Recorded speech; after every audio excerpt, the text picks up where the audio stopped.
From there also come all primary desires. By the interaction, as I said, of prana with the elements, our mind perceives certain desires.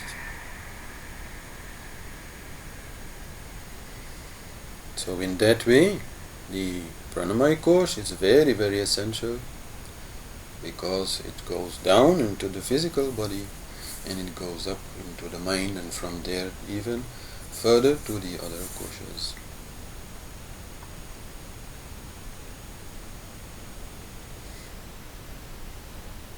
Our pranic field also affects other people that are around us, and the pranic field of other people also affects us.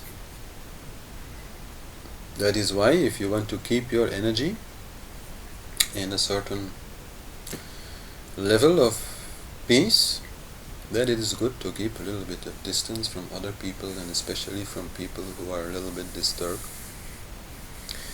1 arm length usually is said to be enough, but a little more won't hurt.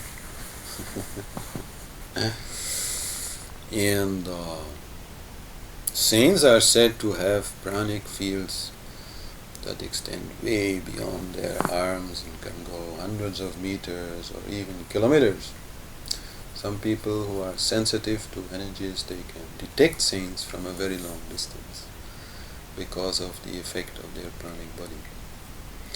And in that way, even if they are not really doing anything, so are not in that way particularly helpful to society, they are still very helpful to society purely because of the energy that they generate around them, and which brings more calmness and peace and love and everything to other people, without those people being really aware of the source.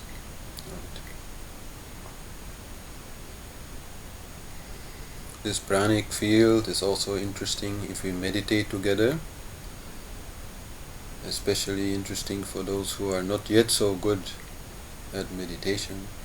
If they can meditate in the presence of somebody who already can go very deep, then the energy field of that person will help the others to also reach more deep. So a lot of things can be done with the pranamaya kosh, and especially then also once we understand how this energy then is transformed in us, and what can be done with these different forms of prana which are there. Most famous of which is probably the kundalini energy, which is used in kundalini yoga to move the energy up into higher centers, into higher consciousness. That is also prana. And pranayama is a very important aspect of that yoga.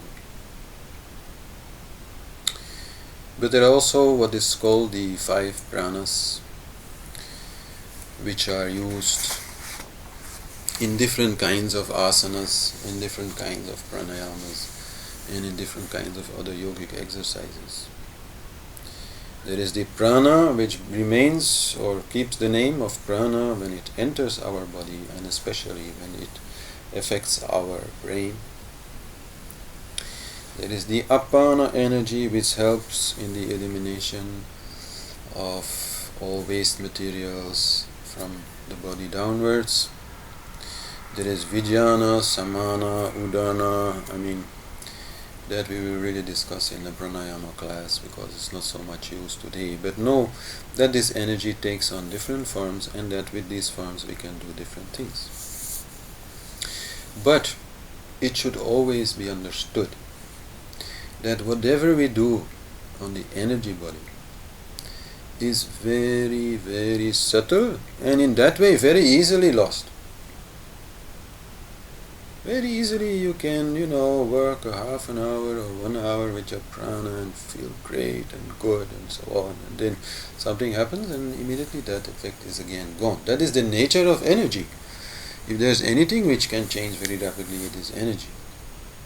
And easily from a very sattvic and nice feeling, you can be very rajasic the moment you get a big bill in your letterbox. And you start thinking about how to solve that problem. And so energy is an important game. Is very important to understand the relationship between our different layers, because our different layers have a relationship through prana. It is prana which brings the information from one place to another and makes these bodies or layers interact. So that is very important. It affects, of course, the Annamaya kosha, releases certain chemicals there, which then may, for example, prolong the effect of a certain emotion. Like when a little anger comes to the energy body because of some finding in the mental body, then that energy will promote the release of certain chemicals in the body, which will keep the anger for a longer time, because again they will give a feedback to the energy body. The energy body will remain angry even while on the mental level the problem may already be gone. So in that way, understanding the pranic body is very important. Another big division in energy that is made is the difference between the solar and the lunar energies. Solar energies are more hot, are related to thought, are related to expression and activity, and are usually named male, though we shouldn't make too much of a male-female thing about it, because that's really just a way to express it. And so then the lunar energies, which are usually seen as more female, are more cold, are more about feeling, are more about impression rather than expression. So this is also a balance which need to be sought, the balance between both these energies, because both are needed, both have their function. And this balance is basically the balance between the two hemispheres of our frontal brain, one which is lunar, the other which is solar, and that we regulate in pranayama through the alternate nostril breathing. There's big nerves coming out of the brain through the nostril, and like this, and by making the balance of the nostril breathing, we bring a balance here in between those two parts of our brain, between our male and our female side, which is a big discussion. And I'm not talking about the discussion between males and females, but the discussion mostly between thought and feeling. We think this way, but we feel that way. A lot of inner dialogue is about that.